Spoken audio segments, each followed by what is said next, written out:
let's talk about the project that you're doing right now, which I know, again, it's quite a long-running project, okay, isn't it? It's now called Here Comes J. Edgar, but in the 1990s you did a version of it called J. Edgar. Is it markedly different, or is it the same basic? It just took us 30 years to add 2 words. Right. Yeah. We kept the exclamation point because that'll always put people in the seats. It worked for Oklahoma. True. Yes, true. Yeah, we did it as a radio play for public radio in the States. And then we did it as a staged reading at the Aspen Comedy Festival. I think we helped kill the Aspen Comedy Festival. They don't have it anymore.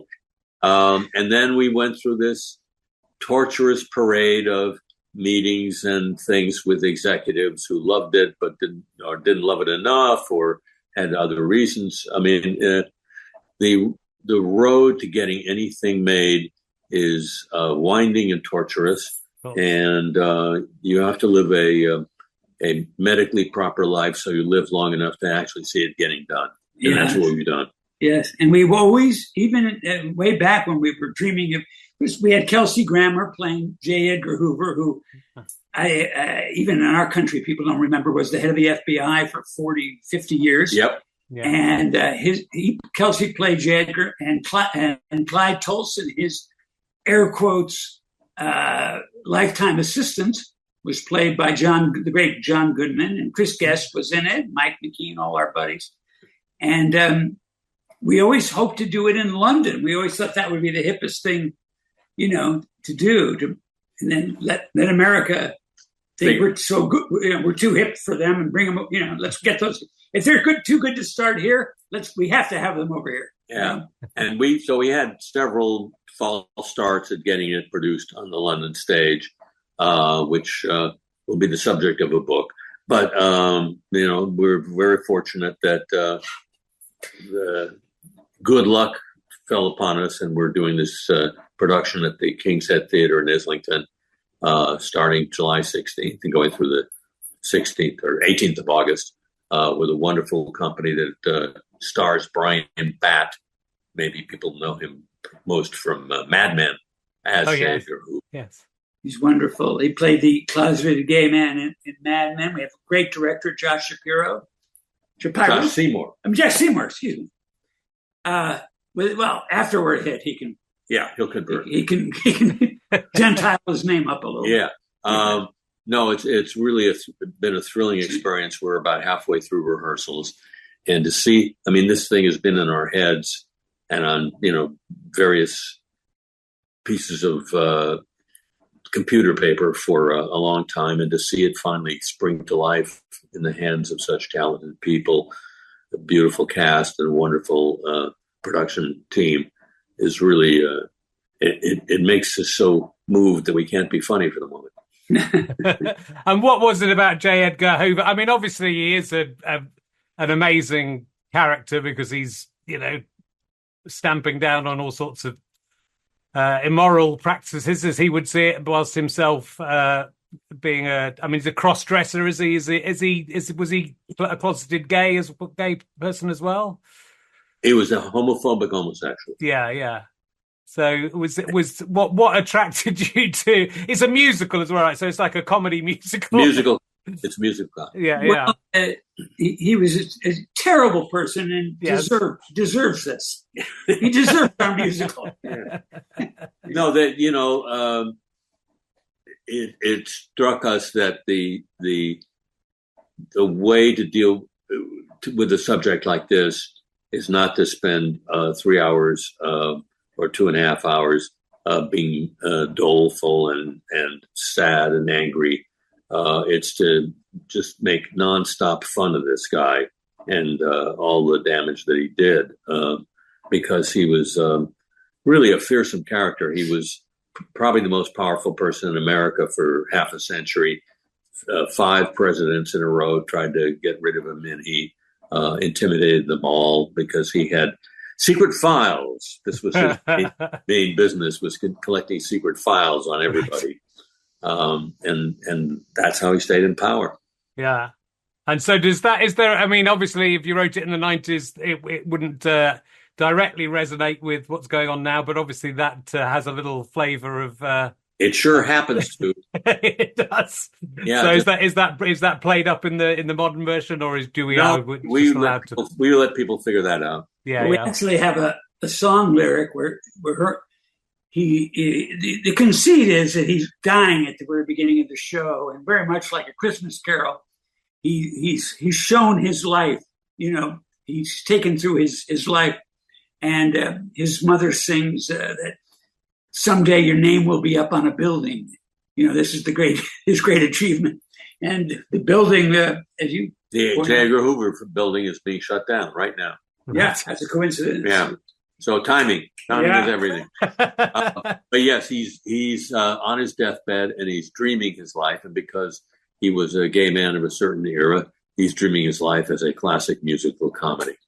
Yes, it's a great idea. Yeah, it's a very good idea. And his lifetime assistant, air quotes, as he has to refer to Clyde Tolson, which is all true. They were life partners. They meet in the men's room of the Store Club, and they sing the lovely ballad "Once Upon a Face," which is the love song. And the thing is, the music is so moving and hooky and hummable, beautiful. By the late composer was the late Peter Matz, who did all of Barbra Streisand's first records with Noel Coward's piano player. How he ended up singing to our level, we'll never know. But we're so grateful because the melodies are gorgeous and hummable on top of our goofy lyrics, and it really it's at times quite moving, and it's a love story really about a terrible guy. Yeah. Played by a wonderful actor who you can't help but love, Brian Batt. Yeah, it sounds amazing, and I love the fact that it's a project you're returning to, and that there's life in something that you've done it before, and then finding new life in it. It's really moving and wonderful. It's good to get it out there. Yeah, it's an exceptional stroke of good fortune, and we're hoping that people in London who see it like it, and that it has a life even beyond this moment. Yeah. And is it are your roles within this just as writers? I know you wrote it pretty quickly, didn't you? Just as writers. Yeah. Well, yeah. You're just a podcaster. I am just a podcaster. Make it sound like we're just ushers. But are you able to enjoy the process? Because you're obviously there at rehearsals, but you're yeah. Oh yeah. And I mean, it's such a thrill to see it spring to life.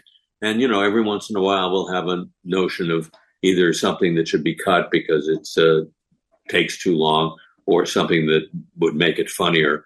I mean, the whole job is to slim it down and make it as funny as humanly possible. Yeah. Well, it's terrific. It's at the King's Head from July to August, so do get along and see that if you can. It does sound terrific. You wrote it in a couple of weeks, though. I think I read somewhere. Is that right? The main body of it. Yes, and we wanted to make sure that it was really good. So we were going to write it in a week and a half, but no, let's give people their money's worth. Give it the full 2 weeks. Give it the full 2 weeks, which I think our audience deserves. Yeah, okay. It just like J. Edgar himself, it came very quickly. No, it flowed. It really, when you're lucky and you get the right subject and you get the right partner, it's amazing how something can flow like that. Yeah. Well, 2 weeks to write, 32 years to get onto the London stage. Yeah. So, it's an overnight success. Yes. But it's so interesting as a writer. It's interesting to hear you talking about. It's crazy to me that either of you could have any shows that don't get picked up at any point in your career. God, well, so much. This is so often like everything, even a painter or something. There's paintings you never sell that you love more than anything, and this has been something that my favorite thing of all time that hadn't. It got done, but it got done as a staged reading and on the radio and at the comedy festival, but only as a staged reading. But to see it with costumes and wonderful choreography, it really is a gift. It's just a wonderful gift for us. But, it's such an up and down thing, isn't it? Again, even for people like you, who you'd outside, you'd go, these guys are, because you wrote a film together that I know Harry took his name off because they ended up using 2 words of what you'd written, but Tom left his name on. Yeah, I left mine on because I wanted my mother to have the poster. That's good. I love my mother. But and we wrote another movie which has not yet been done. The thing is that for executives in show business, there are only 2 words that matter, and one of them is much easier to say than the other, and that's no. Yes.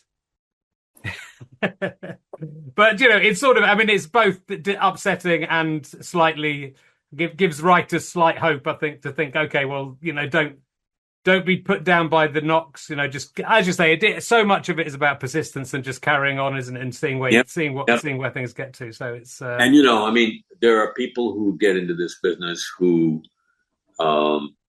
spend some time in it and get discouraged by it, and decide to do something, maybe lawn care. And then there are people like us who can't help ourselves. This is what we have to do. Yeah. And so this is what we do. And we can't do lawn care.